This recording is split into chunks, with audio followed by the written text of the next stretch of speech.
اے نبی میرا پیغام سنا دو، اے میرے بندو جو ایمان لائے ہو اپنے پروردگار سے ڈرو۔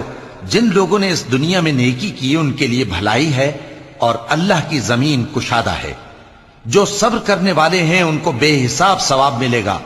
کہہ دو کہ مجھ سے ارشاد ہوا ہے کہ اللہ کی عبادت کو خالص کر کے اس کی بندگی کروں، اور یہ بھی ارشاد ہوا ہے کہ سب سے پہلے میں فرما بردار بن جاؤں۔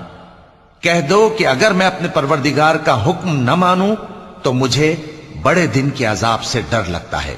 کہہ دو کہ میں اپنے دین کو شرک سے خالص کر کے اللہ ہی کی عبادت کرتا ہوں، اب تم اس کے سوا جس کی چاہو پرستش کرو۔ کہہ دو کہ نقصان اٹھانے والے تو وہی لوگ ہیں جنہوں نے قیامت کے دن اپنے آپ کو اور اپنے گھر والوں کو نقصان میں ڈالا۔